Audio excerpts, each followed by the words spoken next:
خلاص اتقفل ومحدش هيكلم فيه تاني. بس في كام مسج جت مش لطيفة، وعلشان الموضوع ما يكترش مننا.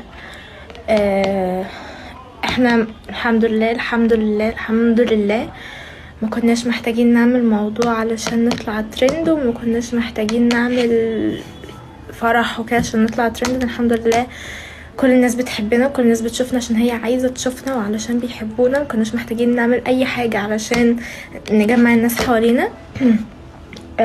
كل شيء اسمه نصيب، واللي حصل محدش كان عامل حسابه، ومحدش عارف بكرة في ايه، وكلنا اتفاجئنا. انا اختي الحمد لله مفيش احسن منها، ومش هسمح لاي بني ادم يقول كلمة تضايقها، بس مش اكتر، علشان ما يحصلش مشاكل فبس عشان ما يحصلش بقى مشاكل، وعلشان ما يحصلش اي تدخلات ملهاش لازمة. كل شيء اسمه نصيب، ومحدش زعلان من حد. ربنا يعلم هو كان بالنسبة لنا ايه، والله كان اكتر من اخ، وكان كويس جدا، وكان محترم جدا. ربنا يوفقه في حياته ويرزقه بنت الحلال، وربنا يوفق اختي ويديها احسن حاجة في الدنيا، ويوفقها في حياتها ويعوضها خير، لان هي تستاهل كل خير، وما تستاهلش حاجة وحشة ابدا ابدا ابدا.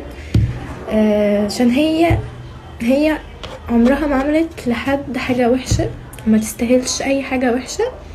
وان شاء الله اللي جاي يبقى احسن ليها وبس. فانا بجد مش هسمح لاي حد يقول عليها كلمة وحشة، ولا يقول الستوري عمالة تفصل مش عارفة ليه، بس خلاص يعني ما فيش كلام تاني اقوله. زي ما قلت لكم، اختي تستاهل احلى حاجة في الدنيا، وربنا يوفقه في حياته ويرزقه بنت الحلال، وتبقى حياتها الجايه تبقى احسن باذن الله. ومحدش يخش يقولي ما تزعليش، انا مش زعلانه. اي حاجه كتبها ربنا اكيد هي الاحسن، واكيد اكيد ربنا شايل لها حاجه احسن. اكيد ربنا ما بيقفلش باب غير لما بيفتح 100 غيره.